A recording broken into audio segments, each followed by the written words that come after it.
গেল ১.৫ দশকে বাংলাদেশে ভারতের আধিপত্য বেড়েছে পাল্লা দিয়ে। বাণিজ্য থেকে শুরু করে চিকিৎসা বা ভ্রমণ সব ক্ষেত্রেই একচেটিয়া দাপট ছিল ভারতের। তবে আগস্ট মাসে আওয়ামী লীগ ও হাসিনা সরকারের পতনের পর গেল মাসে ইসকন নেতার গ্রেপ্তারকে কেন্দ্র করে নয়াদিল্লি ঢাকার মধ্যকার কূটনৈতিক ও রাজনৈতিক টানাপোড়েন এখন তলানিতে পৌঁছেছে, যার জেরে বাংলাদেশে পণ্য রপ্তানিতে নিষেধাজ্ঞা, চিকিৎসা সেবা না দেওয়ার মতো দাবি তুলছে ভারতের রাজনৈতিক দলগুলো। তবে সেসব রাজনৈতিক দল হয়তো কিছু তথ্য পেতে ভুল করেছে, কেননা এসব নিষেধাজ্ঞায় বাংলাদেশের চেয়ে সব দিক থেকে ভারতের ক্ষতির পাল্লাই ভারী হবে।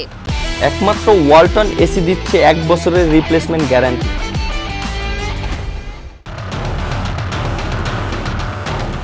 বাংলাদেশ ভারতের মধ্যকার চলমান টানাপোড়েন এখন আর শুধু রাজনীতিতেই সীমাবদ্ধ নেই, বরং ভারতের অর্থনীতিতেও প্রভাব ফেলছে দুই দেশের সম্পর্ক। পণ্য রপ্তানিতে ভারতের শীর্ষ 10 দেশের মধ্যে একটি বাংলাদেশ। দুই দেশের বাণিজ্য সম্পর্ক নিয়ে বিভিন্ন জরিপ, গবেষণা এবং গণমাধ্যমের খবর দিচ্ছে বিস্ময়কর তথ্য।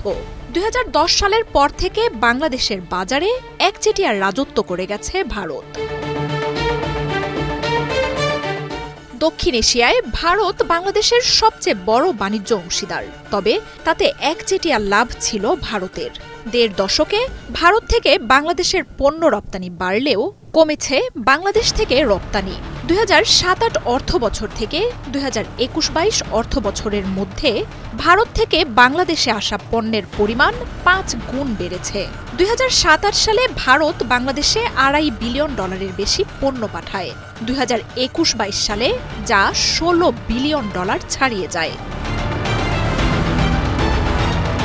পরের 2 বছরে বিভিন্ন সময়ে অভ্যন্তরীণ বাজারের মূল্য বৃদ্ধির কারণে ভারত নিজ স্বার্থেই চাল, চিনি, গম, পেঁয়াজ সহ বেশ কিছু পণ্য রপ্তানিতে নিষেধাজ্ঞা দেয়, যার ফলে বাংলাদেশে এসব পণ্যের দাম বেড়ে যায়।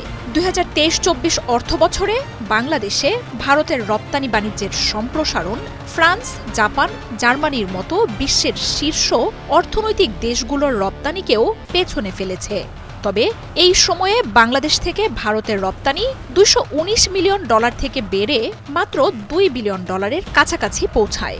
পণ্য আমদানির ক্ষেত্রে ভারত দ্বিতীয় অবস্থানে থাকলেও বাংলাদেশি পণ্য রপ্তানিতে ভারত শীর্ষ 10-এও নেই। শুধু বাণিজ্যই নয়, ভারতে যাওয়া পর্যটকদের একটি বড় অংশও বাংলাদেশের। চলতি বছরই প্রায় 19 লাখ বাংলাদেশি ভারত ভ্রমণ করেছেন। দেশটির পর্যটন খাতের 22% আসে বাংলাদেশিদের হাত ধরে। হাসপাতালগুলোতে গড়ে প্রতি বছর 3 লাখের বেশি বাংলাদেশি চিকিৎসা নেন। এছাড়াও ঘোরাফেরা এবং কেনাকাটার জন্য লাখ লাখ বাংলাদেশি ভারত ভ্রমণ করেন। বাংলাদেশের প্রতিবেশী রাজ্য কলকাতা, চেন্নাই সহ বেশ কিছু রাজ্যে বাংলাদেশি পর্যটকদের কেন্দ্র করে হাসপাতাল, হোটেল, গাইড, কেনাকাটার মতো বিষয়ে ভারতের কয়েক লাখ মানুষের কর্মসংস্থান গড়ে উঠেছে। হাসিনা সরকারের পতনের পর বাংলাদেশ থেকে যাওয়া ভ্রমণকারীর সংখ্যা 90% কমে গেছে। ইসকন নেতার গ্রেপ্তারের পর সংখ্যালঘু ইস্যুতে কিছু হাসপাতাল, হোটেল বাংলাদেশিদের জায়গা না দেওয়ার ঘোষণা দিলেও ভারতের প্রকৃত চিত্র ভিন্ন। স্থানীয় গণমাধ্যমগুলোর খবরে উঠে আসছে বাংলাদেশিদের না যাওয়ায় ভারতের পর্যটন খাতে দুর্দশার চিত্র। বিশেষ করে কলকাতার নিউ মার্কেট, মার্কুইজ স্ট্রিট সহ বাংলাদেশিদের কেন্দ্র করে গড়ে ওঠা ব্যবসা প্রতিষ্ঠানগুলোর হা-হুতাশের চিত্র প্রকাশ পাচ্ছে। বহু হোটেল, মোটেল ব্যবসায়ীর মাথায় বাজ পড়ার মতো দশা। বিপণিগুলোতে কেনাকাটা না হওয়ায় মাছি তাড়াচ্ছেন ব্যবসায়ীরা। বাংলাদেশিরা পুরোপুরি মুখ তুলে নিলে ভারতের বাণিজ্য, পর্যটন, চিকিৎসা খাতে যে বড় একটা ধস নামবে তা নিয়ে শঙ্কা আছে প্রতিবেশী দেশটির মধ্যেও। বাংলাদেশ যে এবার আর সহজে ছেড়ে দেবে না তা স্পষ্ট হয়ে গেছে মোদির সরকারের কাছেও। তাই গণমাধ্যমগুলো বিভ্রান্তি ছড়ানোর চেষ্টা করলেও সরকারের তরফ থেকে পিছু হটার ইঙ্গিত দিচ্ছে বিজেপির সরকার।